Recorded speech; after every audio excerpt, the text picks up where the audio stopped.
Hello friends. तो आज हम लोग ह्यूमन रेस्पिरेटरी सिस्टम का पार्ट 3 पढ़ेंगे। इससे पहले हम लोगों ने पार्ट 1 और पार्ट 2 कंप्लीट कर लिया था।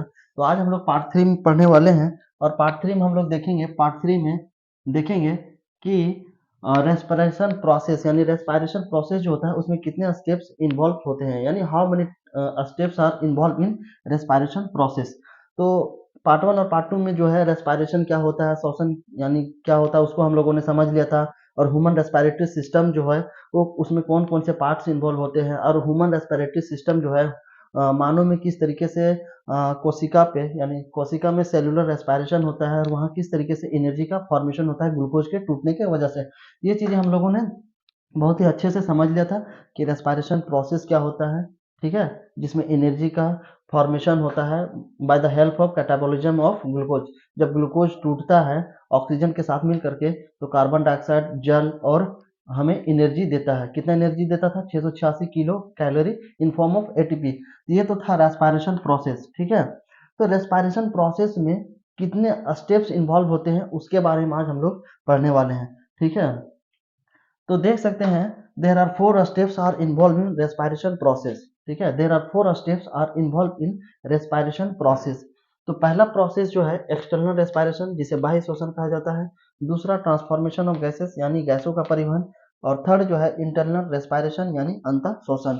और जो फोर्थ स्टेप है वो है सेलुलर रेस्पिरेशन, जिसे कोशिकीय श्वसन कहा जाता है। सेलुलर रेस्पिरेशन को फर्दर दो पार्ट में डिवाइड किया जाता है। पहला एन एरोबेरिक रेस्पिरेशन। तो एन एरोबेरिक रेस्पिरेशन में क्या होता है कि ये जो प्रोसेस होता है, ठीक है, ये जो स्टेप होता है इसमें जो है ऑक्सीजन की अनुपस्थिति या तो ऑक्सीजन की कम मात्रा वाली कंडीशन जब होती है तब एन एरोबेरिक रेस्पिरेशन होता है। तो याद रखना, तो एन एरोबेरिक रेस्पिरेशन किस में होता है? जब ऑक्सीजन का मात्रा कम हो या फिर ऑक्सीजन अवेलेबल ही ना हो, उस कंडीशन में एन एरोबेरिक रेस्पिरेशन होता है।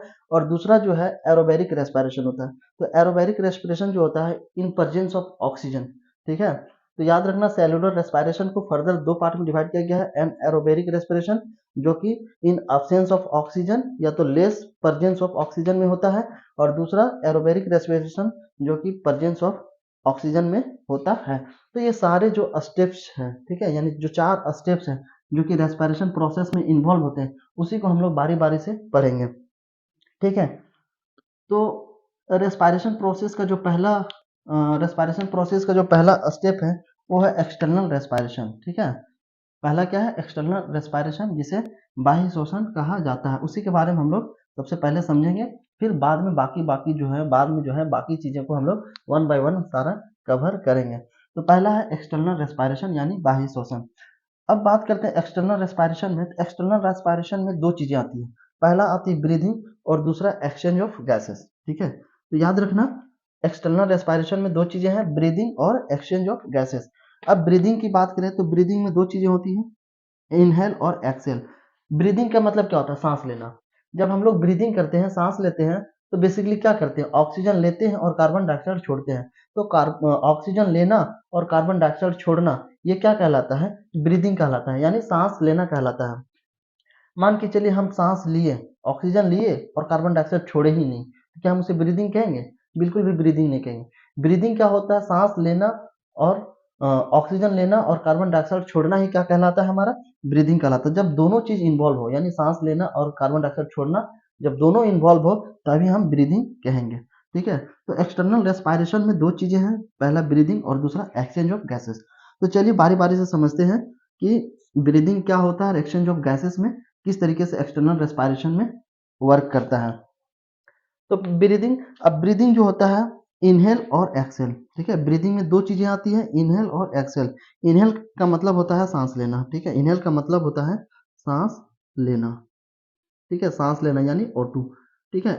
इनहेल का मतलब होता है सांस लेना यानी ऑक्सीजन जो हम लोग अपने अंदर में लेते हैं, और एक्सेल का मतलब होता है सांस छोड़ना। तो ब्रीदिंग जो होता है बेसिकली दो प्रोसेस होता है, सांस लेना और सांस छोड़ना ही क्या कहलाता है? ब्रीदिंग कहलाता है, ठीक है।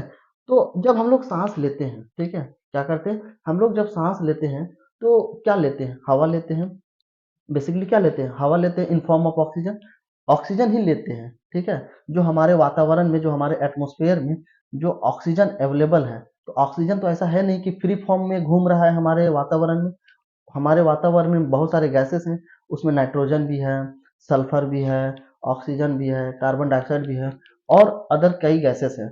तो हम लोग सांस लेने के दरमियान में ऐसा नहीं कि सिर्फ जो है ऑक्सीजन ही लेते हैं, क्योंकि हमारे एटमॉस्फेयर में सिर्फ ऑक्सीजन जो है अकेलौता मौजूद नहीं है, उसके साथ साथ बहुत सारे गैसेस भी हैं। तो जब हम लोग सांस अपने अंदर में खींचते हैं, सांस लेते हैं, तो ऑक्सीजन के साथ साथ बहुत से सारे जो है गैसेस भी हमारे अंदर में जाता है। और जब कार्बन डाइऑक्साइड सॉरी जब सांस छोड़ते हैं तो उस दरमियान भी जो है बहुत सारे गैसेस का रिलीज होता है। तो उसी में देखते हैं, तो जब हम लोग सांस लेते हैं, ठीक है, सांस लेते हैं, हवा जब हम लोग अपने अंदर में लेते हैं, तो हमारे वातावरण में बहुत सारी चीजें मिली होती है, नाइट्रोजन, ऑक्सीजन और कार्बन डाइऑक्साइड और भी अदर गैसेस। तो नाइट्रोजन का अगर हम अमाउंट देखें हमारे वातावरण में, हमारे हवा में जो एटमॉस्फेयर है, तो उसमें नाइट्रोजन का मात्रा कितना होता है? 78%। ऑक्सीजन की अगर हम बात करें तो 21% और कार्बन डाइऑक्साइड जो है 0.03%। ये परसेंटेज जो है क्या है, इतना परसेंटेज अमाउंट में हमारा नाइट्रोजन, ऑक्सीजन और भी अदर गैसेस क्या है, हवा में मौजूद है। तो हवा हम लोग लेते हैं तो उसमें ऑक्सीजन भी है, तो ऑक्सीजन भी हम लोग के अंदर में जाएगा, नाइट्रोजन है तो नाइट्रोजन भी जाएगा, कार्बन डाइऑक्साइड है तो कार्बन डाइऑक्साइड भी जाएगा। ये जो तमाम गैसेस हैं हमारे वातावरण में, हवा में जो मिला हुआ है, वो सारा जो है हम सांस के दरमियान में अपने अंदर खींचते हैं, जिसमें नाइट्रोजन का मात्रा कितना होता है? 78%, ऑक्सीजन का 21% और कार्बन डाइऑक्साइड का 0.03%। तो ये तो सांस लेना, जब हम सांस लिए तो ये सारी चीजें गैसेस को इतना अमाउंट में अपने अंदर लिए। लेकिन जब हम सांस छोड़ते हैं, तो सांस छोड़ते हैं तो क्या सिर्फ कार्बन डाइऑक्साइड ही रिलीज होता है? क्या कार्बन डाइऑक्साइड ही सिर्फ निकलता है? ठीक है, ऐसा तो नहीं हो सकता है ना कि सिर्फ कार्बन डाइऑक्साइड ही निकलता होगा। हम तो सांस ले रहे हैं तो क्या है, उसमें ऑक्सीजन भी मिला है, नाइट्रोजन भी मिला है, कार्बन डाइऑक्साइड भी मिला है, इतना इतना अमाउंट में। तो क्या हम छोड़ेंगे तो सिर्फ कार्बन डाइऑक्साइड ही छोड़ेंगे सांस छोड़ने के दरमियान? जी बिल्कुल नहीं। तो देखिए, सांस छोड़ने में क्या होता है, सांस हम नाइट्रोजन लेने के टाइम में कितना किए थे? 78% लिए थे, ठीक है। जब छोड़ेंगे तो क्या करेंगे? 78%, मतलब नाइट्रोजन जितना लिए थे सांस लेने के दरमियान में, उतना सांस छोड़ने के दरमियान में भी नाइट्रोजन बाहर हो गया, फुल आउट हो जाता है। तो जो नाइट्रोजन होता है वो क्या होता है? फुल आउट हो जाता है। क्या होता है? फुल आउट हो जाता है, बाहर निकल जाता है। यानी नाइट्रोजन 78% लिए तो 78% जो होता है, 78% जो होता है बाहर हो जाता है। क्यों? अब आपका सवाल होता है कि क्या नाइट्रोजन जो होता है हम सांस लेते हैं तो उसका यूज नहीं होता है? तो जी बिल्कुल भी यूज नहीं होता, इसीलिए जितना लेते हैं उतना बाहर निकल जाता है। क्यों? क्योंकि हमारा जो बॉडी होता है, हमारे बॉडी में जो ब्लड होता है वो इतना हैबिचुएट नहीं होता है, हमें आदत नहीं होती है कि नाइट्रोजन को फ्री फॉर्म में हम इस्तेमाल कर सके। ठीक है, तो हमारा शरीर जो होता है, ह्यूमन का जो बॉडी होता है, वो इस बात का आदत नहीं होता है कि सिर्फ जो है नाइट्रोजन को फ्री फॉर्म में ले। हमारा बॉडी जो होता है नाइट्रोजन को अगर यूज भी करता है तो कंबाइंड फॉर्म में करता है, यानी कंपाउंड फॉर्म में, जैसे अमीनो एसिड। ठीक है, ठीक है, अमीनो एसिड क्या होता है? अमीनो एसिड के फॉर्म में ही, अमीनो एसिड के फॉर्म में हमारा बॉडी जो है नाइट्रोजन को एब्जॉर्ब करता है। अगर फ्री नाइट्रोजन होगा तो हमारा बॉडी जो है उसको एब्जॉर्ब नहीं करेगा। क्या किसमें करता है? कंपाउंड फॉर्म में, जैसे अमीनो एसिड। ठीक है, अब बात करते हैं ऑक्सीजन का। ऑक्सीजन कितना गया लेने के दरमियान? सांस जब ले रहे हैं तो 21% ले रहे हैं, और छोड़ कितना रहे हैं? छोड़ जो रहे हैं 17% छोड़ रहे हैं। ठीक है, ऑक्सीजन जो है जब हम सांस ले रहे थे तो उस टाइम 21% अपने अंदर में लिए, ठीक है। उसका जो वॉल्यूम था 17% था, सॉरी 21% था। लेकिन जब हम सांस छोड़े उस टाइम कितना है? 17% हम रिलीज कर रहे हैं। तो अब ये बात तो आप लोग को क्लियर हो गया कि जब हम लोग सांस छोड़ते हैं तो उस टाइम में सिर्फ कार्बन डाइऑक्साइड रिलीज नहीं होता है, कार्बन डाइऑक्साइड के साथ साथ नाइट्रोजन भी बाहर निकलता है जो हम लेते हैं, और नाइट्रोजन जो है पूरा का पूरा बाहर हो जाता है, फिर ऑक्सीजन भी होता है और फिर कार्बन डाइऑक्साइड होता है। तो ये कभी भी मन में भरम मत रखना कि जब हम लोग सांस छोड़ते हैं तो सिर्फ कार्बन डाइऑक्साइड ही बाहर निकलता है, उसके साथ साथ अन्य गैसेस भी निकलते हैं, जैसे नाइट्रोजन और ऑक्सीजन भी रिलीज होता है। तो अब यहाँ पर देखें कि अगर ऑक्सीजन की बात करें तो हम 21% ले रहे थे, 21% क्या कर रहे थे? सांस ले रहे थे, लेकिन 17% जो है हम छोड़ रहे हैं। ये कितना? 21%, लेकिन छोड़ कितना? 17%। तो कितना का डिफरेंस आया? 4 का डिफरेंस आया, 4% का डिफरेंस आ रहा है। तो अब ये 4% कहाँ पे यूज हुआ? जो 4% ऑक्सीजन था वो गया कहाँ? ये 4% जो ऑक्सीजन था वो हमारा बॉडी क्या कर गया? यूज कर लिया, कंज्यूम कर लिया। किसमें किया? रेस्पायरेशन प्रोसेस में। ये जो 4% का लॉस हुआ, ठीक है, 4% का जो लॉस हुआ ऑक्सीजन का, 4% लॉस हुआ ऑक्सीजन का, वो गया कहाँ? तो हमारा ब्लड जो है उस ऑक्सीजन को क्या किया, रेस्पायरेशन प्रोसेस में यानी ग्लूकोज को तोड़ने में यूज कर लिया। तो ग्लूकोज जो होता है ऑक्सीजन के प्रेजेंस में ही टूटता है, ठीक है, ग्लूकोज जो होता है ऑक्सीजन के प्रेजेंस में ही टूटता है। तो इस 4% जो लॉस हुआ ग्लूकोज के साथ मिल करके हमें कार्बन डाइऑक्साइड, जल और एनर्जी देने का काम किया। यही 4% का हो गया, लॉस हो गया। तो किसमें लॉस हुआ? रेस्पायरेशन प्रोसेस में हो गया, ठीक है, जो ग्लूकोज को तोड़ने के लिए काम में लग गया। ये 4% का लॉस जो हुआ वो ग्लूकोज को तोड़ने में हुआ। याद रखना, ये क्वेश्चन पूछा गया है। अब बात करते हैं कार्बन डाइऑक्साइड का। तो कार्बन डाइऑक्साइड लिए कितना थे? 0.03%, लेकिन रिलीज कितना कर रहे हैं? रिलीज की अगर हम बात करें तो रिलीज जो है 4% कर रहे हैं, ठीक है। तो रिलीज कितना कर रहे हैं, छोड़ कितना रहे? 4%। तो ये जो था हमारा ब्रीदिंग का सिस्टम, ठीक है, कि जब हम सांस लेते हैं तो नाइट्रोजन ऑक्सीजन लेते हैं, अलग अलग अमाउंट में लेते हैं, जिसमें छोड़ने के दरमियान में नाइट्रोजन भी होता है, ऑक्सीजन भी होता है और कार्बन डाइऑक्साइड होता है। नाइट्रोजन जो होता है फुल आउट हो जाता है, ऑक्सीजन जो होता है 21% होता है लेते हैं, लेकिन 7% सॉरी 4% जो होता है रेस्पायरेशन प्रोसेस में लूज हो जाता है, यानी उसका नुकसान हो जाता है, ठीक है। और कार्बन डाइऑक्साइड कितना छोड़ते हैं? 4%। देखिए लेते कितना कम थे कार्बन डाइऑक्साइड सांस के दौरान में, 0.03%, लेकिन छोड़ कितना रहे? 4%, ठीक है, याद रखना। इस डाटा से भी क्वेश्चन पूछा गया था, ठीक है। इस डाटा से क्या एक बार पूछा गया था कि जो हम लोग सांस लेते हैं, जब हम लोग सांस लेते हैं तो नाइट्रोजन जो है 78% ऑलमोस्ट जो है हम लोग लेते हैं, लेकिन जब आउट होता है, जब सांस छोड़ते हैं तो 70% फुल आउट हो जाता है। क्यों? तो इसलिए आउट होता है क्योंकि हमारा जो बॉडी होता है इस बात का आदत नहीं होता है कि फुल नाइट्रोजन को क्या करें, हमारा बॉडी जो है, हमारा ब्लड जो है कंज्यूम नहीं कर पाता है सिंगल फॉर्म में। अगर ये यही कंबाइंड फॉर्म में होगा यानी कंपाउंड के फॉर्म में होगा यानी अमीनो एसिड के तौर में होगा, तो ये क्या होगा, तभी हमारा ब्लड जो है नाइट्रोजन को कंज्यूम कर पाएगा यानी यूज कर पाएगा। अदरवाइज अगर फ्री फॉर्म में नाइट्रोजन जाएगा तो क्या होगा, बाहर हो जाएगा।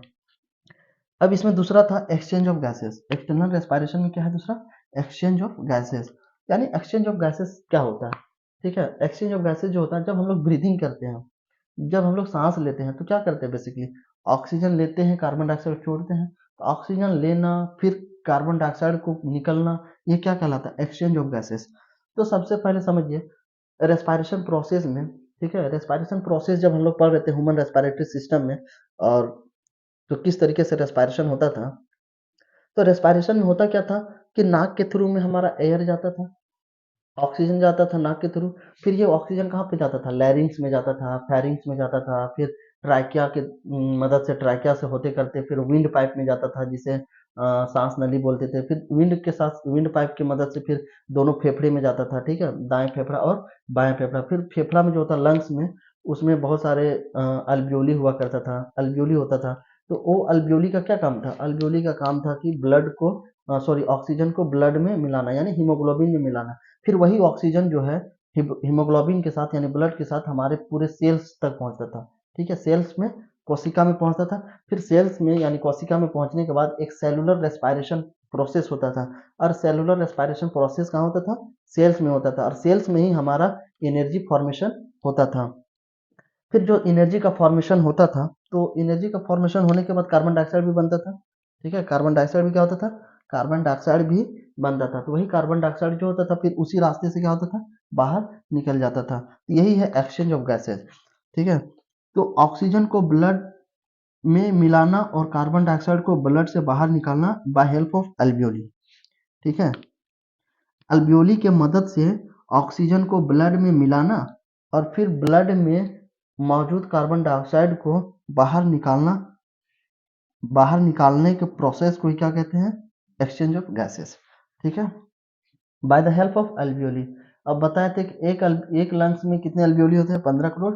और दो फेफड़े में की अगर हम बात करें तो लगभग 30 करोड़ अल्वियोली होता है, जिसका काम है कि ऑक्सीजन को ब्लड में मिलाना। अब कोरोना में होता क्या था, ये अल्वियोली जो था डैमेज हो जाता था, ठीक है। जो कोरोना वाला सिस्टम जो आया था 2020-21 में, इस कोरोना में जो है वायरस इस अल्वियोली को लंग्स में जाकर के पूरी तरीके से डैमेज कर देता था, जिसकी वजह से क्या होता था, ऑक्सीजन को ब्लड में नहीं मिला पाता था, ऑक्सीजन को ब्लड में नहीं मिला पाता था, जिसकी वजह से ब्रीदिंग प्रॉब्लम होना स्टार्ट हो गया था और लोगों की जान चली जा रही थी। तो क्यों? कोरोना में ये अल्वियोली को ही नष्ट कर देता था, कोरोना वायरस है ना। तो ये था एक्सचेंज ऑफ गैसेस। ठीक है, आई होप आप लोग समझ गए होंगे एक्सटर्नल रेस्पिरेशन क्या है, पहला ब्रीदिंग, एक्सचेंज ऑफ गैसेस में किस तरीके का काम होता है। ठीक है, अब एक नोट बात कर लेते हैं हम लोग, थोड़ा सा इंफॉर्मेशन, इंपॉर्टेंट इंफॉर्मेशन, कि जो ऑक्सीजन सिलेंडर होता है, ठीक है, जो पर्वतरोही होते हैं, जो बड़े बड़े पहाड़ों पे चोटियों पे चढ़ते हैं, ठीक है, जो पर्वतारोही होते हैं, जो पर्वत पे जाते हैं, तो देखते होंगे कि वो ऑक्सीजन सिलेंडर अपने साथ पीछे कंधे में बांध के ले जाते हैं। ठीक है, और फिर अगर कोई समुद्र के नीचे जा रहा हो तो देखते होंगे वो अपने साथ क्या करता है, ऑक्सीजन लेके जाते हैं। तो जो पर्वतारोही होते हैं अपने कंधे में अपने साथ एक ऑक्सीजन सिलेंडर लेके जाते हैं। क्यों?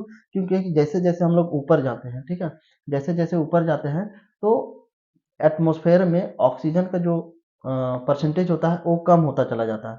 ठीक है, तो याद रखना जैसे जैसे हम लोग ऊपर जाते हैं तो उस दरमियान ऑक्सीजन का जो मात्रा होता है वो कम होने लगता है, और ऑक्सीजन का मात्रा कम होने की वजह से हमें ब्रीदिंग प्रॉब्लम होने लगती है, सांस लेने में दिक्कत होने लगती है। इसीलिए पर्वतारोही जो होते हैं या फिर समुद्र के नीचे जो जाते हैं, ठीक है, जो वो क्या करते हैं, अपने साथ एक सिलेंडर लेके जाते हैं, ऑक्सीजन सिलेंडर। तो उसमें क्या-क्या मिला होता है? उसमें ऑक्सीजन और नाइट्रोजन मिला होता है। ऑक्सीजन और नाइट्रोजन, ठीक है? पर्वतारोही जो होते हैं, अगर समुद्र में जा रहा है तो तब भी ऑक्सीजन और नाइट्रोजन लेके जाता है। अब सवाल होता है कि ये नाइट्रोजन क्यों मिलाया जाता है? ठीक है? सिर्फ़ और सिर्फ़ ऑक्सीजन ही तो लेके जाया जा सकता था ना। जो पर्वतारोही होते हैं या फिर जो गोताखोर होते हैं, जो समुद्रों में गोता लगाते हैं, बहुत अंदर तक जाते हैं, बहुत गहराई में जाते हैं, तो वो तो सिर्फ़ जो है, हमें तो साँस लेने के लिए ऑक्सीजन की ज़रूरत होती है। तो सिर्फ ऑक्सीजन ही तो लेके चले जाते हैं, ऑक्सीजन सिलेंडर ही ले जाते हैं, उसमें नाइट्रोजन मिलाने की क्या जरूरत होती है? तो नाइट्रोजन मिलाने की जरूरत इसलिए होती है क्योंकि हमारा जो बॉडी होता है, हमारा शरीर जो होता है, वो सिर्फ और सिर्फ फ्री फ्रॉम ऑक्सीजन का लेने की आदत नहीं होती है, क्योंकि हमारे एटमॉस्फेयर में नाइट्रोजन भी मिला होता है 78%। तो हमारा जो शरीर होता है इस चीज का आदी नहीं होता, आदत नहीं होता है कि सिर्फ सिर्फ और सिर्फ ऑक्सीजन को अपने अंदर लें। इसीलिए क्या होता है, नाइट्रोजन भी मिलाया जाता है ताकि किसी तरीके का कोई दिक्कत ना हो। अगर ऑक्सीजन सिर्फ ही रहेगा ना तो जो है सांस लेने में बहुत दिक्कत होने लगेगा। ऑक्सीजन का जो वेट होता है काफी भारी होता है, ऑक्सीजन भारी होता है। इस स्थिति में क्या होगा, उसकी जान भी चली जा सकती है, फेफड़े को क्या होगा, चोट पहुंचाएगा। इसलिए नाइट्रोजन मिलाया जाता है। ठीक है, और अगर समुद्र में बहुत नीचे जाएंगे, अगर 300 फीट से नीचे जाएंगे, ठीक है, अगर 300 फीट से नीचे जाएंगे तो उसमें ऑक्सीजन के साथ हीलियम मिलाया जाता है। ठीक है, यहाँ तक तो देखिए ऑक्सीजन नाइट्रोजन मिलाया जाता था, ऑक्सीजन नाइट्रोजन। लेकिन अगर गहरा समुद्र में जाएंगे, समुद्र के बहुत ही अंदर तक जाएंगे, जैसे 300 फीट नीचे, ठीक है, समुद्र में 300 फीट अगर नीचे जाएंगे तो उसमें ऑक्सीजन जो सिलेंडर लेके जाएंगे तो उसमें हीलियम मिलाया जाता है। क्यों? क्योंकि हीलियम जो होता है ऑक्सीजन को पतला करता है। क्या करता है? हीलियम का काम है ऑक्सीजन को पतला करना। और हीलियम जो होता है लेस सेल्यूबल होता है एज कम्पेयर टू नाइट्रोजन। तो हीलियम जो होता है ब्लड में कम घुलता है, किसके मुकाबले में, नाइट्रोजन के मुकाबले में। तो इसलिए जो होते हैं, अगर गोताखोर जो है गहरे समुद्र में उतर रहे हैं जिसकी गहराई 300 फीट से ज्यादा है, तो ऑक्सीजन सिलेंडर जो है उसमें ऑक्सीजन प्लस हीलियम मिलाया जाता है। उसका वजह क्यों है? उसका वजह क्या है? क्योंकि हीलियम जो होता है ऑक्सीजन को पतला करता है, और ये जो है ब्लड में लेस सोल्यूबल है एज कम्पेयर टू नाइट्रोजन। ठीक है, अब बात करते हैं आईसीयू में। आईसीयू में भी तो ऑक्सीजन सिलेंडर का इस्तेमाल होता है। तो देखिए आईसीयू और वेंटिलेटर में जाते हैं ना, सीरियस कैंडिडेट जाते हैं। क्या होते हैं? सीरियस कैंडिडेट जो होता है, जिसकी स्थिति बहुत गंभीर होती है, क्रिटिकल कंडीशन होता है, वैसे लोग आईसीयू में जाते हैं और वेंटिलेटर में जाते हैं। यहाँ पे भी क्या होता है, ऑक्सीजन सिलेंडर का इस्तेमाल होता है। ठीक है, तो देखिए सीरियस पेशेंट भी दो तरह का सीरियस पेशेंट होते हैं, एक बहुत ज्यादा सीरियस होते हैं, एक थोड़ा कम सीरियस होते हैं। जो थोड़ा कम सीरियस पेशेंट होते हैं उसको उसको जो है आईसीयू में रखा जाता है। किस में रखा जाता है? जो कम सीरियस पेशेंट होते हैं उसको आईसीयू में रखा जाता है, जिसे इंसेंटिव केयर यूनिट कहा जाता है। तो आईसीयू में हमेशा आपको 24 घंटा जो है, चौबीसों घंटा आपको डॉक्टर और नर्स अवेलेबल होंगे। यहाँ पे हमेशा आपको मिलेगा डॉक्टर और नर्स। जिसकी थोड़ी सी स्थिति कम क्रिटिकल है उसको आईसीयू में रखा जाता है। ठीक है, और आईसीयू में रखने के बाद क्या होता है, उस पेशेंट को एक ऑक्सीजन मास्क लगा दिया जाता है। ठीक है, ऑक्सीजन का मास्क लगा देने से क्या होता है, वो बॉडी उसका शरीर जो होता है उस पेशेंट का, वो क्या करता है, उसी की मदद से ऑक्सीजन को लेता है और अपना ब्रीदिंग प्रोसेस को कंप्लीट करता है। लेकिन जिस पेशेंट का जिस पेशेंट का स्थिति काफी गंभीर हो, ठीक है, वो हिल डुल भी नहीं पा रहा, उसके शरीर में इतना कमजोरी आ गया है, स्थिति इतना गंदा हो गया है, इतना क्रिटिकल सिचुएशन हो गया है कि उसकी बॉडी जो है मूव नहीं कर पा रही है, हिल डुल भी नहीं पा रहा है, तो उस स्थिति में वो ऑक्सीजन को तो खींच ही नहीं पाएगा। तो जब ऑक्सीजन नहीं खींच पाएगा तो वैसे पेशेंट को कहाँ रखा जाता है? वेंटिलेटर में रखा जाता है। तो वेंटिलेटर में जो पेशेंट पहुंच जाता है ना, तो समझिए कि उसका जो है स्थिति बहुत ही खराब है। तो अब इसमें क्या होता है कि मास्क नहीं लगाया जाता है, पाइप के थ्रू, नाक के थ्रू जो होता है, पाइप जो होता है नाक के थ्रू डाल करके फेफड़े में पहुंचाया जाता है। एक पाइप को नाक में डाल करके फेफड़े तक पहुंचाया जाता है, फिर फेफड़े में जो है ऑक्सीजन पहुंचाया जाता है और फिर उस फेफड़े को पंप किया जाता है। इस तरीके से क्या होता है, उस पेशेंट को सांस ऑक्सीजन दिया जाता है और वो कुछ दिनों के लिए जिंदा रखा जाता है। इस आईसीयू और वेंटिलेटर यहाँ पे भी जो है ऑक्सीजन सिलेंडर का इस्तेमाल होता है। आईसीयू में जो होता है कम सीरियस पेशेंट होते हैं थोड़ा, और वेंटिलेटर में ज़्यादा सीरियस पेशेंट होते हैं।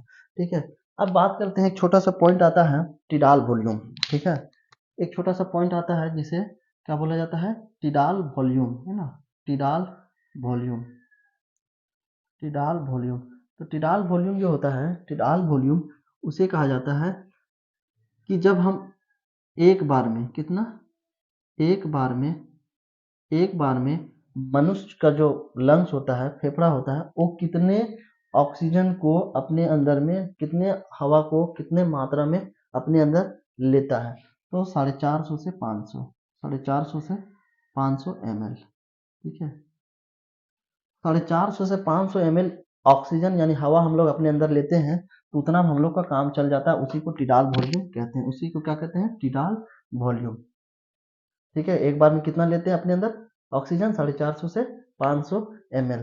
और अगर हमारी लंग्स की कैपेसिटी की अगर बात किया जाए कि हमारे लंग्स की कितनी कैपेसिटी होती है, कैपेसिटी की अगर बात करें, ठीक है, कैपेसिटी की अगर हम बात करें, कैपेसिटी जो होती है 6000 ml तक हमारा लंग्स का कैपेसिटी होता है। एक बार में 6000 ml वॉल्यूम तक का एयर जो होता है, ऑक्सीजन को हम लोग अपने अंदर फेफड़े में ले सकते हैं। ठीक है, तो अगर पूछे कैपेसिटी कितना, 6000 ml है हमारे लंग्स का, एक बार में ऑक्सीजन इतना अपने अंदर ले सकते हैं, लेकिन लेते कितना है? 450 से 500 ml, इतने में ही हमारा काम चल जाता है। ठीक वैसे ही जैसे आपका पेट है, आपका खाने का जो क्षमता, आपका जो स्टमक है, पेट का जो कैपेसिटी है कि आप एक बार में 3 थाली खाएंगे। कितना खाएंगे? 3 थाली, 3 प्लेट खाएंगे। लेकिन 3 थाली तो खाते नहीं हैं, एक प्लेट ही में ही आपका काम चल जाता है। ठीक उसी तरीके से 450 से 500 ml जब हम लोग लेते हैं, जिसे टिडाल वॉल्यूम कहा जाता है, इसी में हम लोग का काम चल जाता है। लेकिन कैपेसिटी की अगर हम बात करें तो 6000 ml होता है।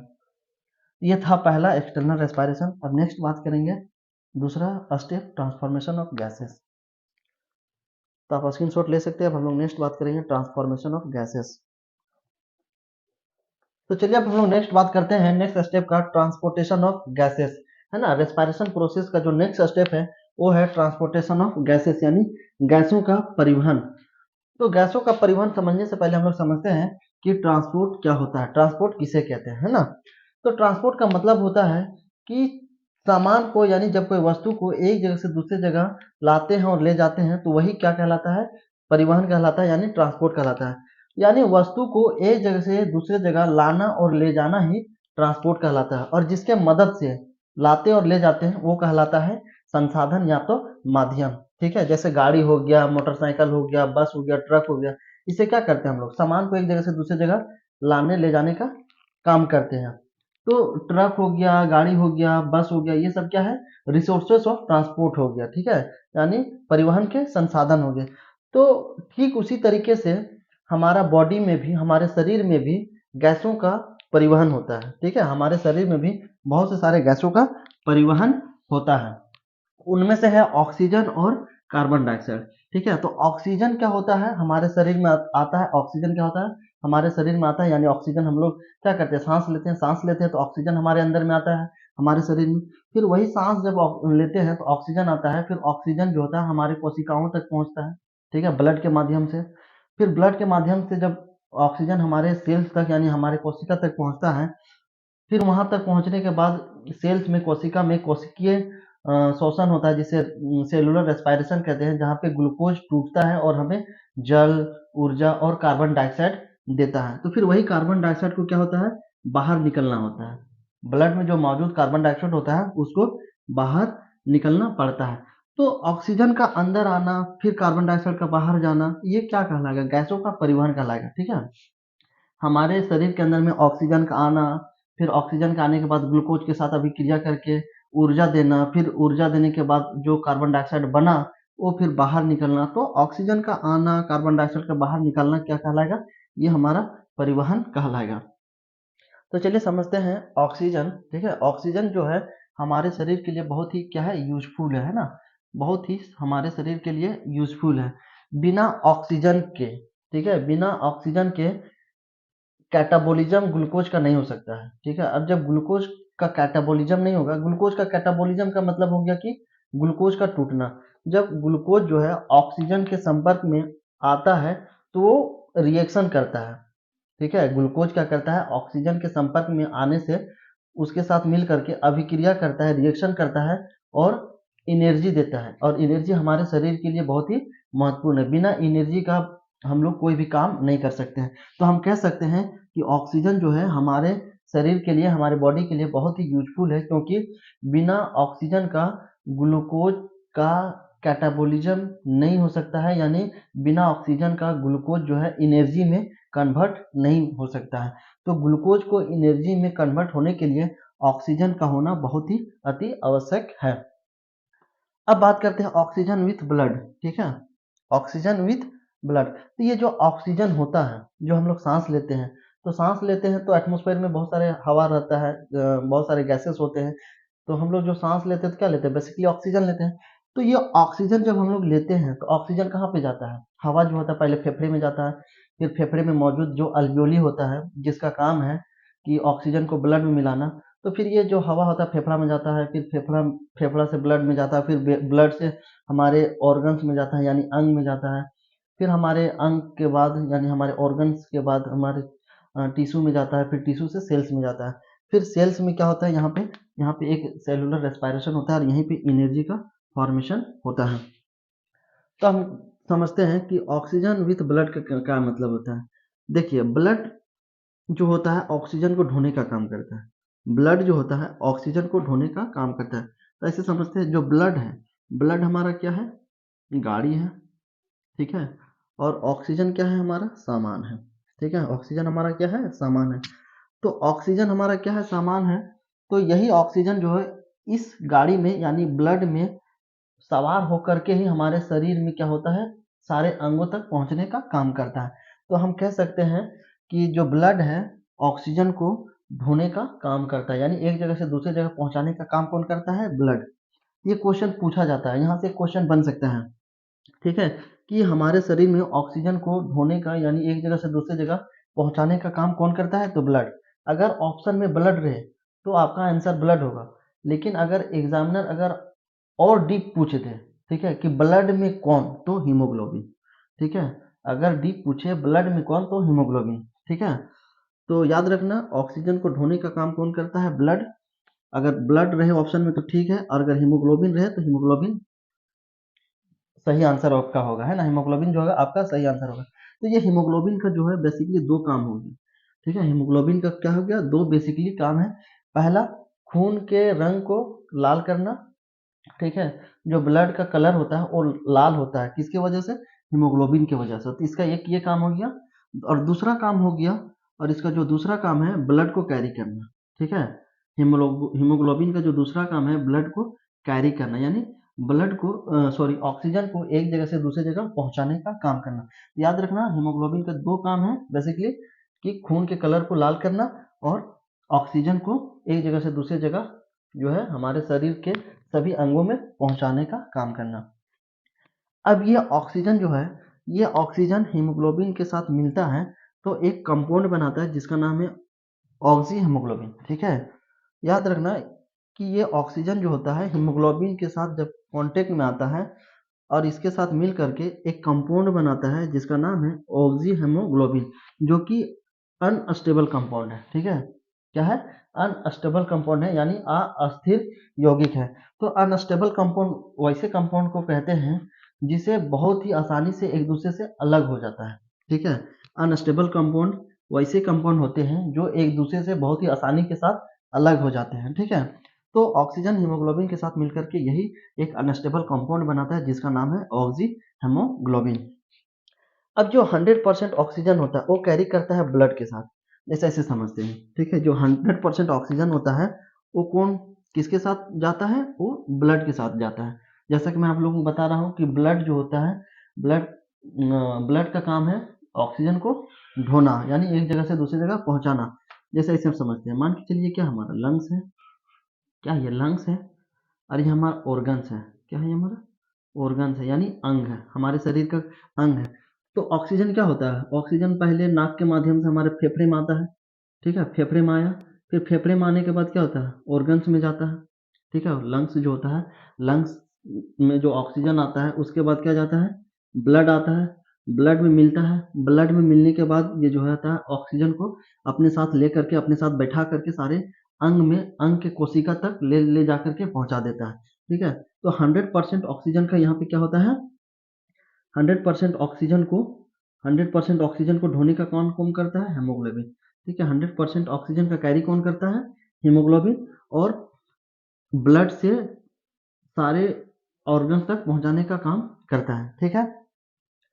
जैसे देखिए समझते हैं कि ये ऑक्सीजन जो था ब्लड में मिला, और कौन मिलाया, अल्बियोली, जो कि फेफड़े में मौजूद होता है।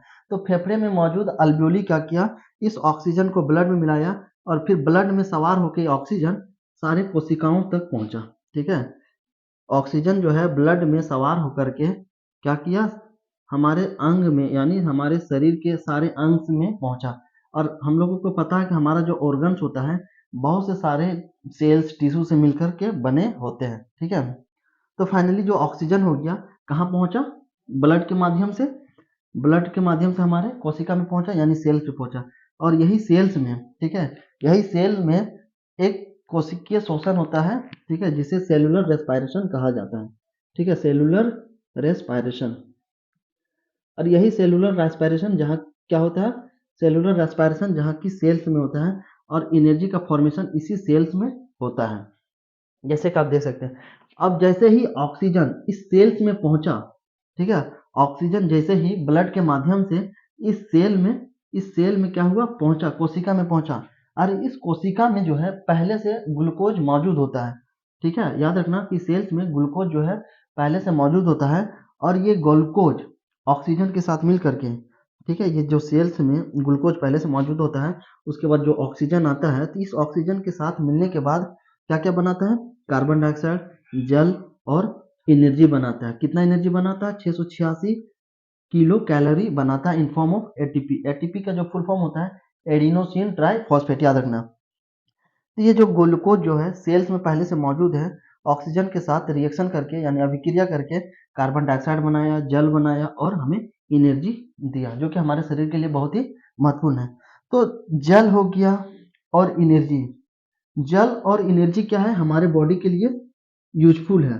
क्या है, ये जल और एनर्जी तो जो है हमारे शरीर के लिए बहुत ही यूजफुल है। लेकिन ये जो कार्बन डाइऑक्साइड बना, ये जो कार्बन डाइऑक्साइड बना, इस कार्बन डाइऑक्साइड तो हमारे लिए, शरीर के लिए कोई उपयोगी नहीं है, ठीक है।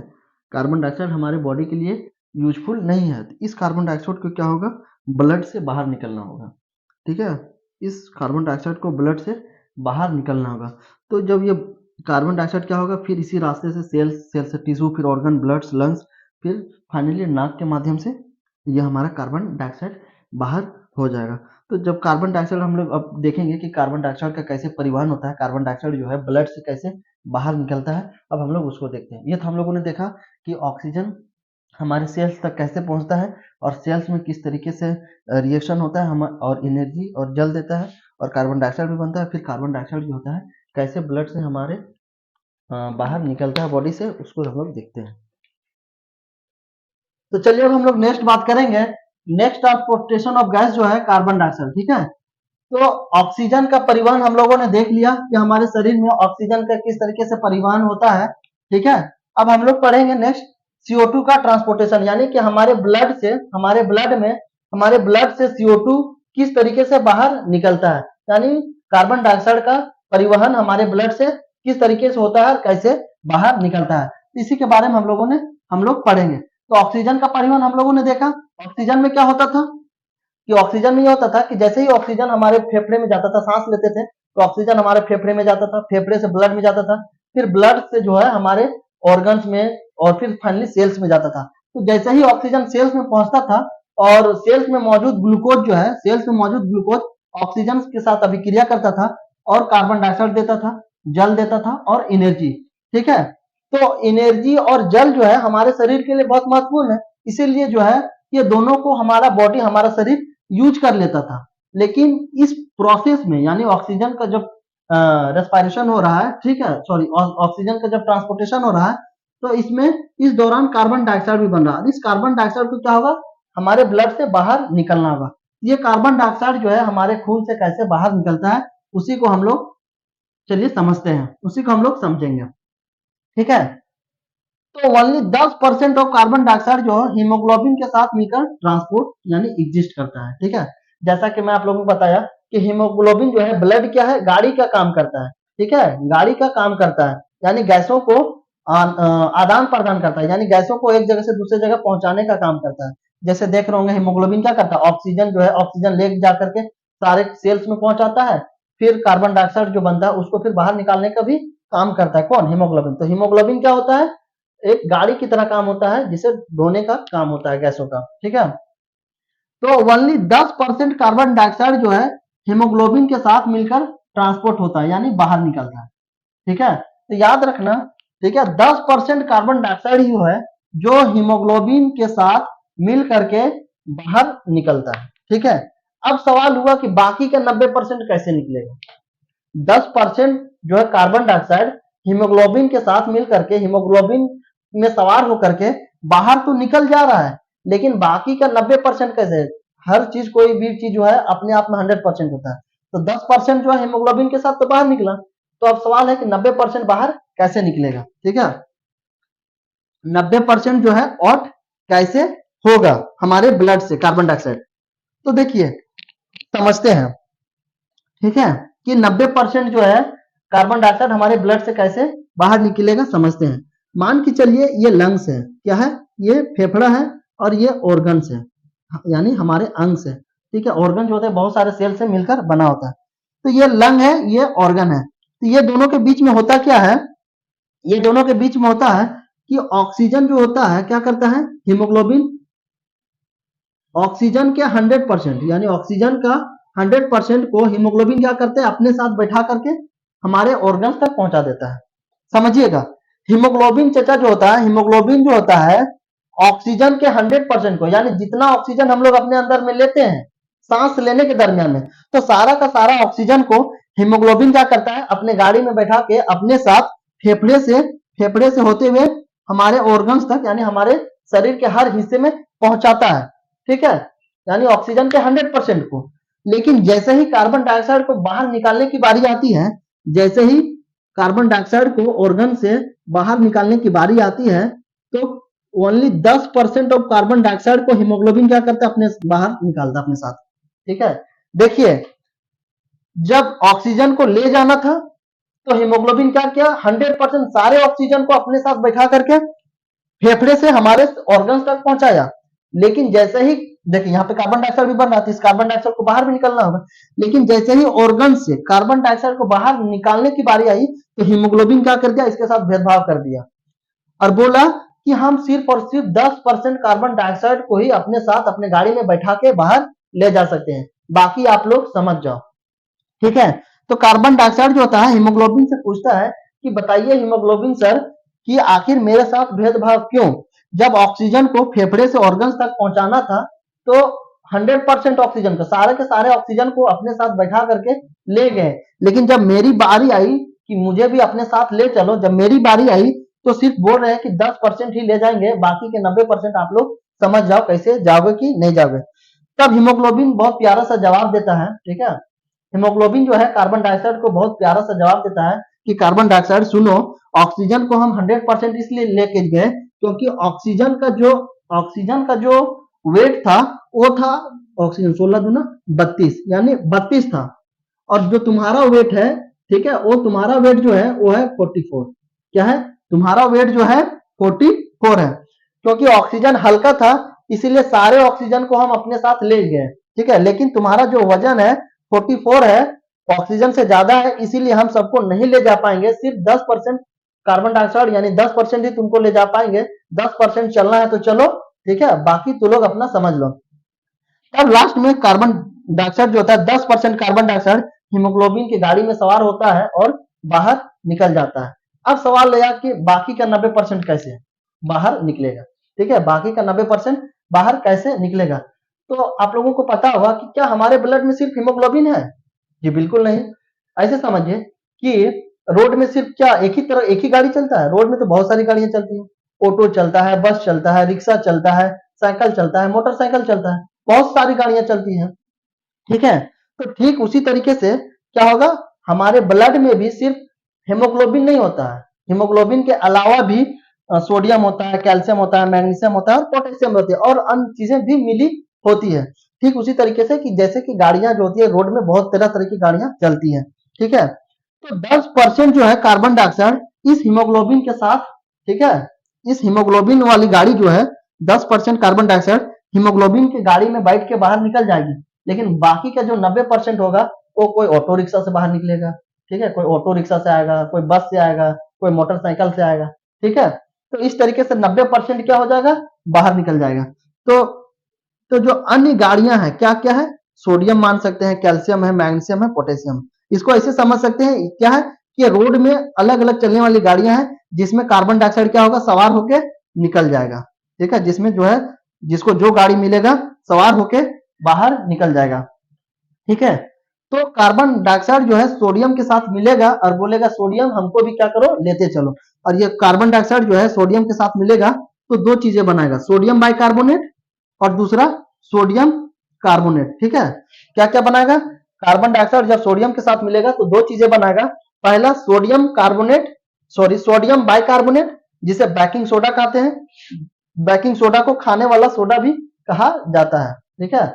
जो हम लोग अपने घरों में पकवान के टाइम पकवान बनाने में जिस सोडा का यूज करते हैं ना, बेकिंग सोडा होता है, क्योंकि बेकिंग सोडा डालने से जो होता है पकवान थोड़ा अच्छा फूलता है, बड़ा बड़ा फूलता है। लेकिन बेकिंग सोडा का ज्यादा इस्तेमाल नहीं करना चाहिए, क्यों? क्योंकि बेकिंग सोडा जो होता है हार्ट के लिए, हृदय के लिए बहुत नुकसान होता है और अगर इसका इस्तेमाल करेंगे तो आपको हृदय संबंधी बीमारी हो सकती है, इसीलिए इसे कम यूज करना चाहिए। इनफैक्ट जो है तली हुई चीजें जो है, बाहर की चीजें जो है उसको कम यूज करना चाहिए, ठीक है। और दूसरा क्या है, सोडियम कार्बोनेट बनेगा जिसे वॉशिंग सोडा कहते हैं, यानी धोने वाला सोडा। तो देख रहे हैं कार्बन डाइऑक्साइड जब सोडियम की गाड़ी में सवार हुआ और बोला कि हमें भी सोडियम लेते चलो अपने साथ, तो दो चीजें बनाया, क्या, सोडियम बाइकार्बोनेट जिसे बेकिंग सोडा कहते हैं यानी खाने वाला सोडा, और दूसरा बनाया सोडियम कार्बोनेट जिसे वॉशिंग सोडा यानी धोने वाला सोडा कहते हैं, जिसका केमिकल फॉर्मूला क्या है, Na2CO3 और इसका केमिकल फॉर्मूला है NaHCO3, ठीक है। अब यही जो है कैल्शियम के साथ मिला तो कैल्शियम कार्बोनेट बनाया, मैग्नीशियम के साथ मिला तो मैग्नीशियम कार्बोनेट, और पोटेशियम के साथ मिला तो पोटेशियम कार्बोनेट, पोटेशियम कार्बोनेट बना। तो ये सारे जो है कार्बन डाइऑक्साइड इन सारे गाड़ियों में बैठ के क्या होगा, 90% जो है, ये जो है 90% कार्बन डाइऑक्साइड जो है, 90% कार्बन डाइऑक्साइड जो है यही गाड़ियों में बैठ करके बाहर निकल जाएगा और 10% जो है हीमोग्लोबिन के साथ बाहर निकल जाएगा। तो यही प्रोसेस जो होता है। अब बात करते हैं हीमोग्लोबिन जब कार्बन डाइऑक्साइड के साथ मिलता है, ठीक है, ठीक है, हीमोग्लोबिन जो होता है कार्बन डाइऑक्साइड के साथ जब मिलता है तो एक कंपाउंड बनाता है जिसका नाम है कार्बा माइनो हेमोग्लोबिन, ठीक है, जिसका क्या नाम है, कार्बा माइनो हेमोग्लोबिन, जो कि एक अनस्टेबल कंपाउंड है। क्या है, जब हीमोग्लोबिन कार्बन डाइऑक्साइड के साथ मिलता है एक कंपाउंड बनाता है जिसका नाम है कार्बा माइनो हेमोग्लोबिन, जो कि अनस्टेबल कंपाउंड है। तो अनस्टेबल कंपाउंड वैसे कंपाउंड को कहते हैं जो एक दूसरे के साथ बहुत ही आसानी से अलग हो जाए, ठीक है, वैसे कंपाउंड जो बहुत ही आसानी से एक दूसरे के साथ सेपरेट हो जाए उसी को अनस्टेबल कंपाउंड कहते हैं, यानी अस्थिर यौगिक कहते हैं, ठीक है। लेकिन यहां तो ये सब था कि निकल गया 10% कार्बन डाइऑक्साइड हीमोग्लोबिन के साथ निकल गया, लेकिन एक कहानी, एक थोड़ा सा ट्विस्ट आ जाता है। क्या है, एक थोड़ा सा ट्विस्ट आ जाता है और वो ट्विस्ट ये है कि हीमोग्लोबिन जो है, हीमोग्लोबिन का ऑक्सीजन और कार्बन डाइऑक्साइड के साथ दोस्ती है तो है, लेकिन हीमोग्लोबिन का सबसे अच्छा संबंध कार्बन मोनोऑक्साइड के साथ है। हीमोग्लोबिन का सबसे अच्छा संबंध कार्बन मोनोऑक्साइड के साथ है और कार्बन मोनोऑक्साइड एक बहुत ही जहरीली गैस है जो कि बहुत ही हमारी बॉडी के लिए हार्मफुल है, नुकसानदेह है। ठीक है। तो हीमोग्लोबिन का जो है ऑक्सीजन के साथ भी रिश्ता है और कार्बन डाइऑक्साइड के साथ भी रिश्ता है, लेकिन सबसे अच्छा जो रिलेशन है वो है कार्बन मोनोऑक्साइड के साथ है। किसके साथ है? कार्बन मोनोऑक्साइड के साथ है। इसको ऐसे समझिए, ऑक्सीजन और कार्बन डाइऑक्साइड जो है हीमोग्लोबिन का क्या है? फ्रेंड है, लेकिन कार्बन मोनोऑक्साइड जो है हीमोग्लोबिन का गर्लफ्रेंड है। ठीक है। अब जाहिर सी बात है, गर्लफ्रेंड है तो उसके साथ अच्छा ही रिलेशन होगा, है ना। तो कैसे इसके साथ अच्छा रिलेशन है उसको समझते हैं। ठीक है, हीमोग्लोबिन का कार्बन मोनोऑक्साइड के साथ कैसे अच्छा संबंध है उसको समझते हैं। मान के चलिए हमारे बॉडी में, ठीक है, जो ह्यूमन बॉडी होते हैं उसमें अगर नॉर्मल रेंज अगर पूछा जाए हीमोग्लोबिन का तो कितना होता है? नॉर्मल अगर रेंज की अगर हम बात करें हीमोग्लोबिन का तो कितना होता है? 14 से 16 पर डेसीलीटर होता है। ठीक है।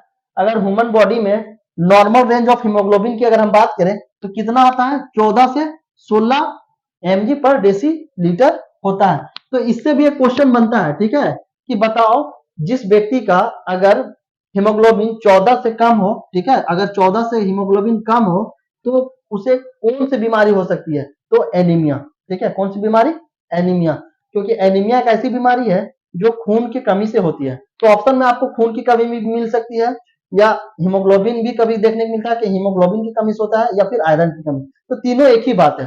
अगर आपसे क्वेश्चन पूछे, ऑप्शन में दिखे कि एनीमिया किसके कमी से होता है? आयरन के कमी से या हीमोग्लोबिन की कमी से, ठीक है, या फिर खून की कमी से, तो तीनों क्या है?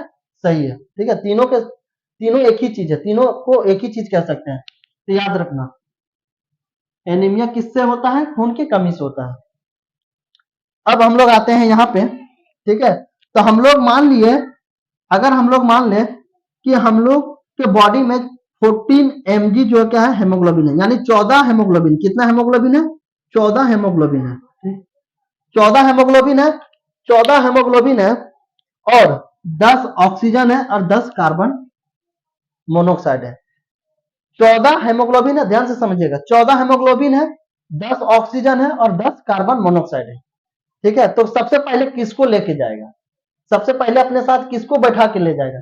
ऐसे समझिए, जैसे आप गाड़ी लेकर के रोड में जा रहे हैं, ठीक है, और रोड में आपको आपके फ्रेंड भी मिले और आपका गर्लफ्रेंड भी मिले, तो सबसे पहले आप किसको बैठाइएगा? गर्लफ्रेंड को बैठाइएगा, स्वाभाविक है, ऑब्वियसली जो है ना, आप अपने गर्लफ्रेंड को बैठाइएगा और लेके चले जाइएगा।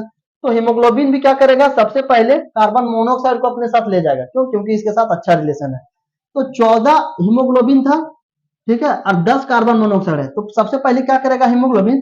सबसे पहले 10 मोनोऑक्साइड को उठा के अपने साथ ले जाएगा और बोलेगा रुको, सबसे पहले इसके हम पहुंचाते हैं, इसको हम अपने साथ ले जाएंगे, अगर मेरे पास समय रहा और अगर मन किया तब हम दूसरों को लेके जाएंगे। तो 10 हीमोग्लोबिन, 14 में 10 हीमोग्लोबिन क्या करेगा? 10 कार्बन मोनोऑक्साइड को उठा के ले जाएगा। अब बचा कितना हीमोग्लोबिन? 4 हीमोग्लोबिन। तो 4 हीमोग्लोबिन क्या करेगा? 4 ऑक्सीजन को उठा के चल देगा। देख रहे हैं ना कितना एकदम जो है हीमोग्लोबिन जो है कितना एकदम भेदभाव कर रहा है। अपने गर्लफ्रेंड को सबसे पहले उठा के ले जा रहा है, कार्बन मोनोऑक्साइड को, और अपने फ्रेंड को भूल गया।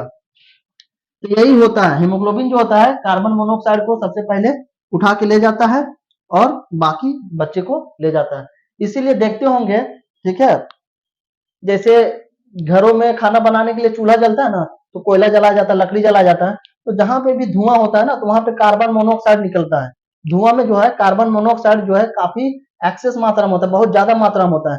तो जब भी कोई इंसान जो है धुआं के संपर्क में आता है तो क्या होता है ना कि कार्बन मोनोऑक्साइड जो है हीमोग्लोबिन को अपने अंदर में बहुत जल्दी से कैरी आउट करता है, जिसके वजह से क्या होता है, देखते होंगे कि उस इंसान को जो धुआं के संपर्क में रहता है उसको सांस लेने में तकलीफ होने लगता है। ठीक है, क्या होता है? सांस लेने में तकलीफ होने लगता है, क्योंकि कार्बन मोनोऑक्साइड जो होता है ऑक्सीजन को ब्लड में घुलने की जो कैपेसिटी होती है उसको कम करता है। इसीलिए जो है धुआं के संपर्क में आने से इंसान का जो है माथा धर लेता है, यानी माथा दर्द होने लगता है और सांस लेने में थोड़ा दिक्कत होने लगता है। तो आप कहानी जो है उसके पीछे का कारण समझ रहे होंगे क्यों परेशानी होती है। ठीक है, तो ये हीमोग्लोबिन का था। और देख रहे होंगे आजकल जो है न्यूज में आ रहा था बहुत सारा कि बहुत सारे जो है लोग ठंड से बचने के लिए अपने कमरे में आग जला के सोते थे, ठीक है, जिसके वजह से कई लोगों के दम घुटने से मौत हो गई। तो कभी भी आप अपने बंद कमरे में रात को सोने के टाइम में ठंड से बचने के लिए कभी भी कोयला का या लकड़ी का जलाएं नहीं। ठीक है, अगर ऐसा आप करेंगे कार्बन मोनोऑक्साइड ज्यादा हो जाएगा। कार्बन मोनोऑक्साइड ज्यादा हो जाएगा तो ये जो हीमोग्लोबिन है इसके साथ बहुत अच्छा रिश्ता है, तो सबसे पहले क्या करेगा, कार्बन मोनोऑक्साइड को अपने शरीर में, हमारे शरीर में पूरा भर देगा, और जिसके वजह से क्या होगा, हमें जान भी चली जा सकती है दम घुटने से, है ना। इसीलिए कभी भी बंद कमरे में आप लकड़ी को जला करके सोने का काम नहीं करें, नहीं तो आपकी जान भी जा सकती है। ठीक है, ये था हीमोग्लोबिन कार्बन डाइऑक्साइड के साथ, कार्बन मोनोऑक्साइड के साथ रिश्ता, देख लिए कैसा होता है। ठीक है, सबसे पहले कार्बन मोनोऑक्साइड को ढोता है, उसके बाद बाकी जो है बचे उस गैसों को अपने साथ लेके जाता है। अब बात आया हीमोग्लोबिन जब कार्बन मोनोऑक्साइड के साथ मिलता है, ठीक है, हीमोग्लोबिन जो होता है, हीमोग्लोबिन जो होता है कार्बन मोनोऑक्साइड के साथ मिलता है तो एक कंपाउंड बनाता है जिसका नाम है कार्बोक्सी हीमोग्लोबिन। क्या है, कार्बोक्सी हीमोग्लोबिन बनाता है, जो कि अस्टेबल कंपाउंड है। और अस्टेबल कंपाउंड वैसे कंपाउंड होते हैं जिसको अलग नहीं किया जा सकता एक दूसरे से। ठीक है, अनस्टेबल कंपाउंड यहाँ बन रहा था, तो अनस्टेबल कंपाउंड क्या होता है, एक दूसरे से बहुत आसानी से अलग हो जाते हैं, लेकिन जैसे ही हीमोग्लोबिन और कार्बन डाइऑक्साइड मिलता है तो एक अस्टेबल कंपाउंड बनाता है जिसका नाम क्या है, कार्बोक्सी हीमोग्लोबिन। और इस कंपाउंड को एक दूसरे से अलग करना मुश्किल होता है, आसानी से जो है अलग नहीं होता। आप सोच सकते हैं जब अलग नहीं होगा तो आपका जान भी ले लेगा। ठीक है,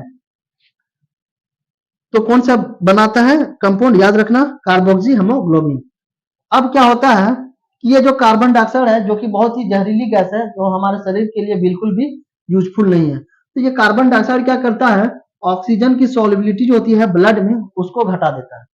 ठीक है, कार्बन मोनोऑक्साइड जो होता है, ऑक्सीजन की जो सॉल्युबिलिटी होती है इन ब्लड में, यानी ऑक्सीजन की जो घुलने की क्षमता होती है ब्लड में, उसको कम कर देता है। ये क्वेश्चन एक बार पूछा गया था कि बताइए कार्बन कार्बन मोनोऑक्साइड जो है, ऑक्सीजन की सॉल्युबिलिटी जो है हमारे शरीर में क्या करती है। कार्बन मोनोऑक्साइड जो है हमारे ब्लड में ऑक्सीजन की सॉल्युबिलिटी को कम करता है कि बढ़ाता है, तो क्या करता है, कम करता है, याद रखना। और अगर सॉल्युबिलिटी कम होगी, ऑक्सीजन की सॉल्युबिलिटी अगर ब्लड में कम होगी, ऑक्सीजन की जो घुलने की क्षमता खून में कम होगा, तो डब्ल्यूबीसी क्या होगा, बढ़ जाएगा, जिसे व्हाइट ब्लड कार्पल्स भी कहते हैं। ठीक है, व्हाइट ब्लड सेल यानी डब्ल्यूबीसी जो होता है ब्लड में भी मिला था। जब हम ब्लड वाला चैप्टर आप लोग को पढ़ा रहे थे तो उसमें बता दिए थे कि ब्लड में बहुत सारी चीजें मिली होती हैं। ठीक है, तो कार्बन मोनोऑक्साइड क्या करता है, ऑक्सीजन की सॉल्युबिलिटी यानी घुलने की क्षमता जो है ब्लड में कम करता है, और इस कंडीशन में डब्ल्यूबीसी बढ़ जाता है, व्हाइट ब्लड कार्पल्स का जो मात्रा होता है हमारे खून में वो बढ़ जाता है। और अगर डब्ल्यूबीसी बढ़ा तो हमें ब्लड कैंसर हो जाएगा। क्या हो जाएगा, डब्ल्यूबीसी अगर बढ़ा तो ब्लड कैंसर हो जाएगा, जिसे लुकेमिया कहते हैं। ठीक है, ब्लड कैंसर को क्या बोला जाता है, लुकेमिया बोला जाता है। और ये क्यों होता है, क्योंकि हमारे ब्लड में डब्ल्यूबीसी की मात्रा बढ़ जाती है। ठीक है, इसी को जो है, इसका नाम लुकेमिया क्यों पड़ा, इसका नाम पढ़ने के पीछे ये है कि डब्ल्यूबीसी का एक और नाम क्या है, लुकेसाइट, लुकेसाइट है ना, तो लुकेसाइट से ही इसका नाम पड़ा लुकेमिया। तो ब्लड कैंसर को क्या बोला जाता है, लुकेमिया। और क्यों होता है, डब्ल्यूसी की मात्रा जब हमारे ब्लड में बढ़ जाती है तो हमें ब्लड कैंसर हो सकता है। तो ब्लड कैंसर को ट्रीटमेंट के लिए कौन सा गैस यूज करता है, रेडोन गैस। याद रखना, रेडन गैस का इस्तेमाल ब्लड कैंसर के ट्रीटमेंट में किया जाता है, क्योंकि रेडन गैस का जो इंटेंसिटी होता है, ठीक है, बहुत हाई होता है। ठीक है, रेडन गैस एक ऐसा गैस है, बहुत ही रेडियो एक्टिव गैस होता है, इसकी इंटेंसिटी बहुत ज्यादा होती है। ठीक है, इसीलिए इसका इस्तेमाल जो होता है ना, क्या उसको बोलते हैं, अनवांटेड सेल्स जो होते हैं, ठीक है, डब्ल्यूबीसी में, उसको मारने के लिए इस रेडोन गैस का इस्तेमाल किया जाता है। तो आप याद रखना कि ब्लड कैंसर के ट्रीटमेंट में कौन सा गैस यूज किया जाता है, रेडोन गैस। और कैंसर डे कब मनाया जाता है, 4 फरवरी को। ठीक है, ये भी इंपॉर्टेंट है कि कैंसर दिवस जो है कितना तारीख को मनाया जाता है, तो 4 फरवरी को कैंसर डे मनाया जाता है। आई होप आप लोग समझ गए होंगे कि कार्बन डाइऑक्साइड का हमारे शरीर में किस तरीके से ट्रांसपोर्टेशन होता है, यानी किस तरीके से ब्लड से हमारा कार्बन डाइऑक्साइड जो है कैसे बाहर निकलता है। आई होप ये सारी कहानी जो है आपको समझ में आ गया होगा। अब हम लोग तीसरा पढ़ेंगे, नेक्स्ट स्टेप, इंटरनल रेस्पिरेशन। ठीक है, चलिए अब नेक्स्ट स्टेप की बात करते हैं। नेक्स्ट स्टेप जो है इंटरनल रेस्पिरेशन। ठीक है, जिसे अंतः शोषण कहा जाता है, हिंदी में अंतः शोषण कहा जाता है। तो चलिए समझते हैं इंटरनल रेस्पिरेशन क्या होता है, इसमें क्या होता है ना। तो इंटरनल रेस्पिरेशन में कुछ ज्यादा है नहीं, बस थोड़ा सा समझना है कि इंटरनल रेस्पिरेशन में क्या होता है। तो इंटरनल रेस्पिरेशन में जो है अंतः शोषण में ब्लड के द्वारा ऑक्सीजन का सेल तक पहुंचना, ठीक है। जो ऑक्सीजन होता है ब्लड से लेकर के हमारे सेल्स तक पहुंचना ही क्या कहलाता है, इंटरनल रेस्पिरेशन।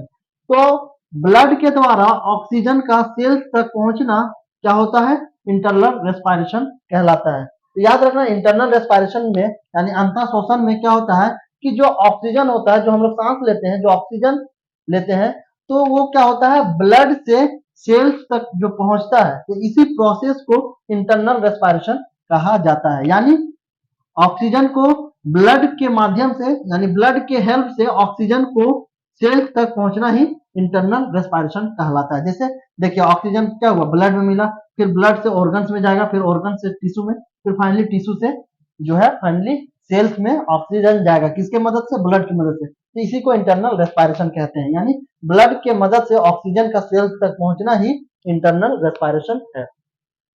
अब नेक्स्ट जो है, नेक्स्ट स्टेप की हम लोग बात करेंगे जो है फोर्थ, ठीक है, जिसको बोलते हैं सेलुलर रेस्पिरेशन, जो कि बहुत ही इंपॉर्टेंट है, ठीक है।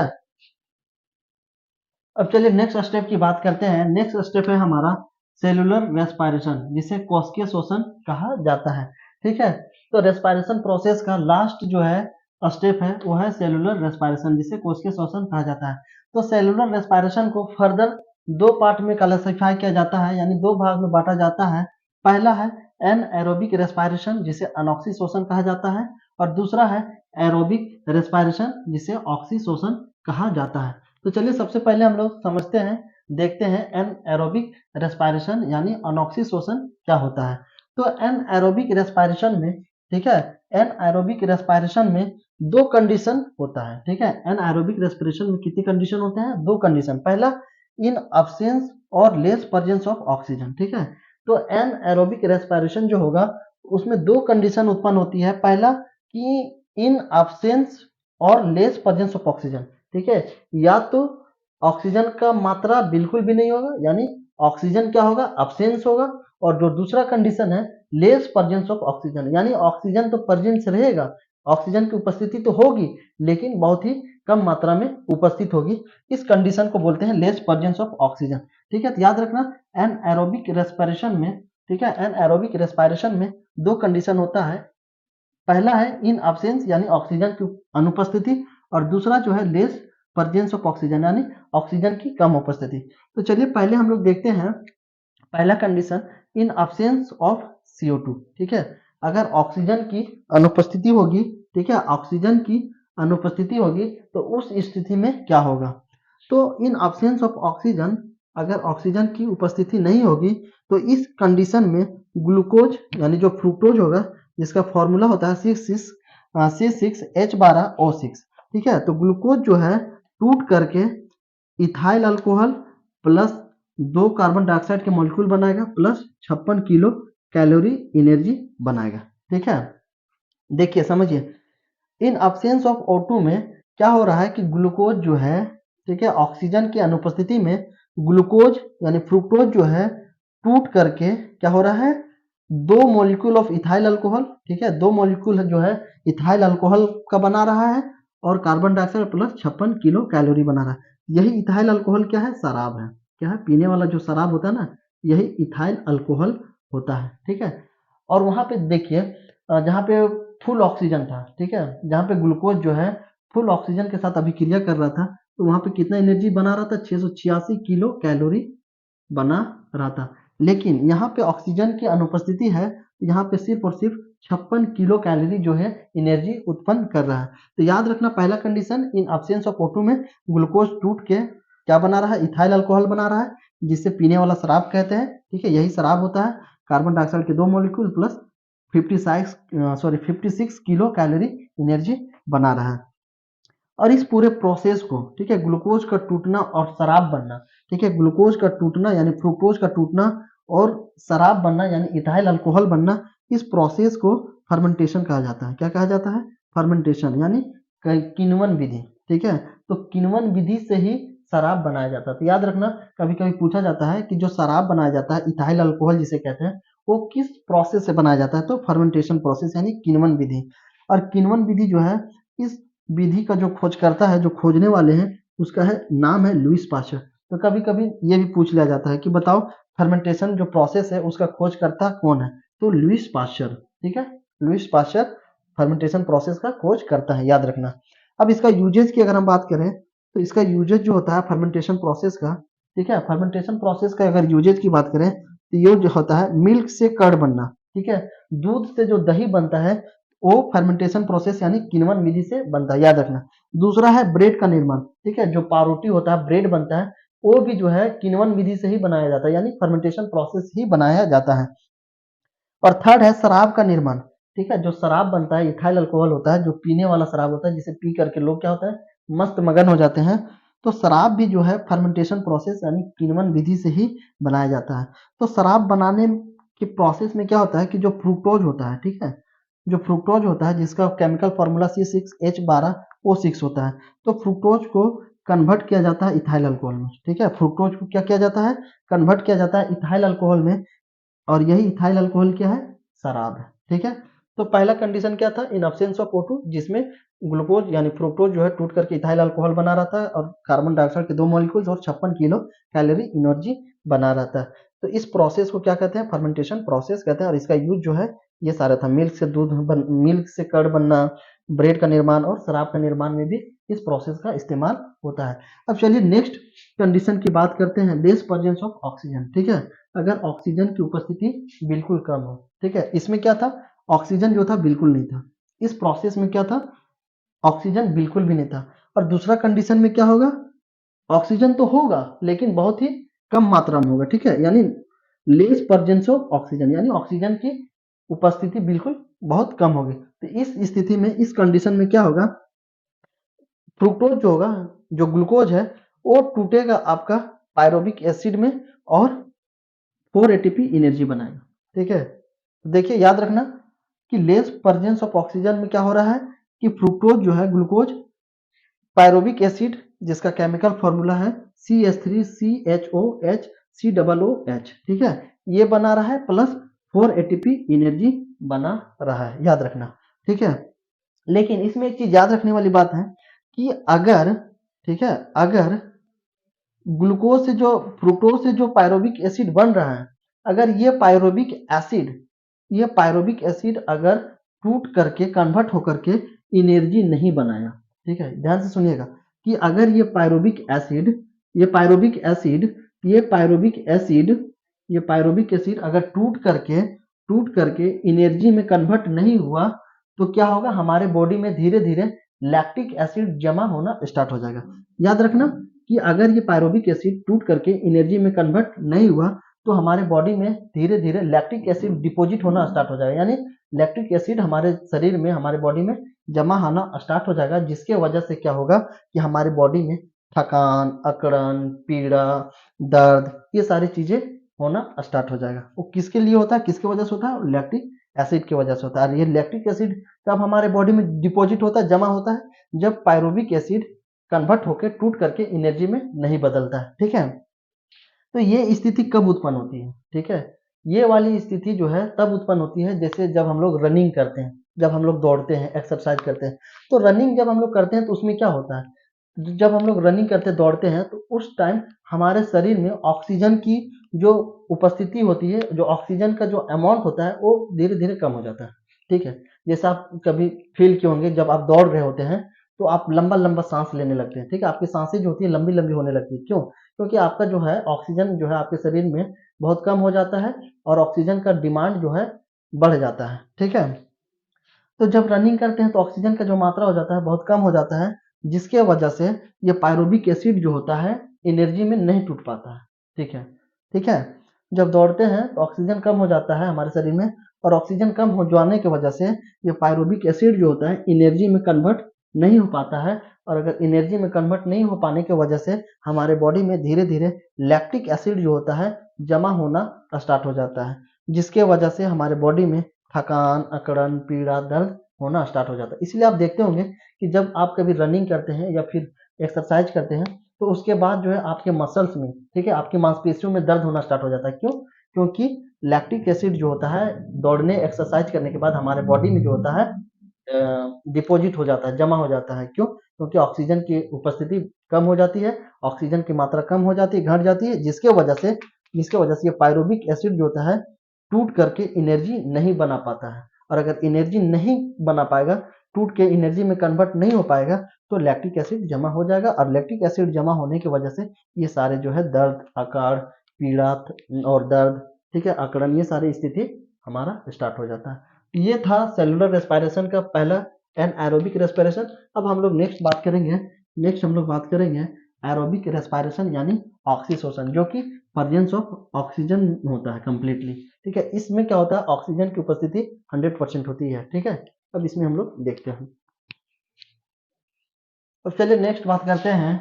नेक्स्ट है हमारा एरोबिक रेस्पिरेशन, ठीक है। क्या है एरोबिक रेस्पिरेशन, जिसे ऑक्सीशोषण कहा जाता है ना। तो एरोबिक रेस्पिरेशन में क्या होता है, इन प्रेजेंस ऑफ ऑक्सीजन, ठीक है। जब ऑक्सीजन की मात्रा कंप्लीटली प्रेजेंस हो, यानी ऑक्सीजन जो है अगर प्रेजेंस हो, तब एरोबिक रेस्पिरेशन होता है, जिसे ऑक्सीशोषण कहा जाता है। तो एरोबिक रेस्पिरेशन में होता क्या है बेसिकली कि ग्लूकोज जो है, ठीक है, ऑक्सीजन के रिएक्शन करके जो है, ग्लूकोज जो है ऑक्सीजन से रिएक्शन करके अभिक्रिया करके कार्बन डाइऑक्साइड प्लस जल और एटीपी देता है, यानी एनर्जी देता है। तो याद रखना एरोबिक रेस्पिरेशन जो होता है ऑक्सीशोषण में, ये होता है प्रेजेंस ऑफ ऑक्सीजन। तो कभी कभी पूछ लिया जाता है कि ऑक्सीजन की उपस्थिति किस में होती है 100%, एरोबिक में या फिर एनएरोबिक में। तो याद रखना एरोबिक में। एरोबिक रेस्पिरेशन जिसे ऑक्सीशोषण कहा जाता है, तो इसी में जो है ऑक्सीजन की कंप्लीटली प्रेजेंस होती है, ठीक है। और इसमें क्या होता है कि ग्लूकोज जो है ऑक्सीजन के साथ अभिक्रिया करके कार्बन डाइऑक्साइड बनाता है, प्लस वाटर के 6 मॉलिक्यूल्स बनाता है, और एटीपी बनाता है, यानी एनर्जी बनाता है। एटीपी का जो फुल फॉर्म होता है एडिनोसिन ट्राइफॉस्फेट, इसी को बोला जाता है, इसको बोला जाता है क्रेब्स साइकिल। इसका अगर एरोबिक रेस्पिरेशन का अगर खोजकर्ता की बात करें, तो इसका जो खोजकर्ता होता है क्रेब्स साइकिल बोला जाता है। क्रेब्स नामक व्यक्ति जो है इसको खोज किया था, ठीक है। एरोबिक रेस्पिरेशन का अगर खोजकर्ता की बात करें, तो इसका जो है क्रेब्स, ठीक है। क्या है क्रेब्स जो है क्रेब्स को ही एरोबिक रेस्पिरेशन का खोजकर्ता माना जाता है। इसी को ही क्या कहा जाता है, क्रेब्स साइकिल कहा जाता है, क्रेब्स साइकिल, ठीक है। क्या कहा जाता है, क्रेब्स साइकिल। और ये जो रिएक्शन हो रहा है, जो प्रोसेस हो रहा है, दो प्रोसेस में कंप्लीट होता है। पहला क्रेब्स साइकिल्स में, और जो दूसरा होता है आपका होता है ग्लाइकोलिसिस होता है। क्या होता है, ग्लाइकोलाइसिस होता है, ठीक है, ग्लाइकोलाइसिस साइकिल, ठीक है, ग्लाइकोलाइसिस साइकिल। तो ये जो है एरोबिक रेस्पिरेशन जो होता है, दो साइकिल्स में कंप्लीट होता है। पहला है क्रेब्स साइकिल और दूसरा है ग्लाइकोलाइसिस साइकिल, ठीक है।